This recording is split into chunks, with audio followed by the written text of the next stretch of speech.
वक्त है एक और सत्य और तथ्य का।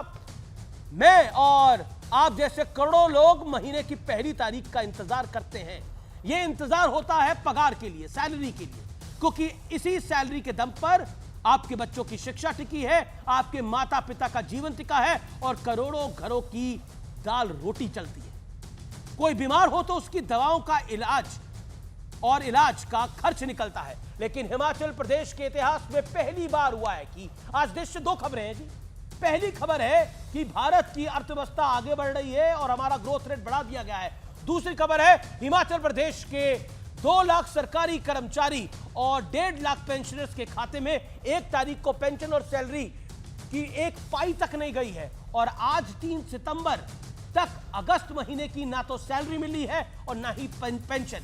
और यह स्थिति कोई क्यों आई, इस पर सत्य और तथ्य पेश करना बेहद आवश्यक हो जाता है। हिमाचल पर अभी 86,000 करोड़ से ज्यादा का कर्ज है, यानी वहां के हर नागरिक पर औसत करीब 1,19,000 का कर्ज है। हिमाचल सरकार के बजट का ज्यादातर हिस्सा सैलरी, पेंशन और कर्ज चुकाने में खर्च हो जाता है। 58,444 करोड़ के कुल बजट में से करीब 42,000 करोड़ रुपए सैलरी, पेंशन और कर्ज चुकाने में चले जाते हैं। पुराने कर्ज को चुकाने के लिए वहां की सरकार नए कर्ज ले रही है, यानी एक तरह से वहां की कांग्रेस सरकार कर्ज के चक्रव्यूह में ट्रैप हो चुकी है। लेकिन इस आर्थिक बंटाधार का गणित भी समझ लीजिए। सत्ता पाने के लिए कांग्रेस ने हिमाचल में बेहिसाब वादे किए, जैसे 350 यूनिट मुफ्त बिजली, महिलाओं को 1,500 रुपए हर महीने मदद और साथ ही ओल्ड पेंशन स्कीम का ग्रैंड ऐलान।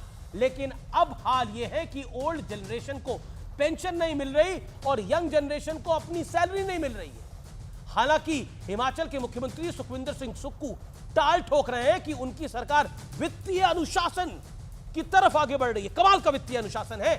हालांकि आमतौर पर वित्तीय अनुशासन की जो परिभाषा सिखाई जाती है उसके मुताबिक आमदनी के मुताबिक ही खर्चा होना चाहिए, लेकिन शायद मुफ्त के चक्कर में हिमाचल की कांग्रेस सरकार की आमदनी तो 98 है लेकिन खर्चा रुपया है और इसको वो वित्तीय अनुशासन कह रहे हैं। तो नतीजा ठन गोपाल है और जनता बेहाल है। लेकिन एक तरफ भारत ग्रोथ के मामले में झंडे गाड़ रहा है तो दूसरी तरफ हिमाचल की अर्थव्यवस्था गोते खा रही है कांग्रेस के राज के अंदर। कर्नाटक का भी हाल कुछ भला नहीं है जी।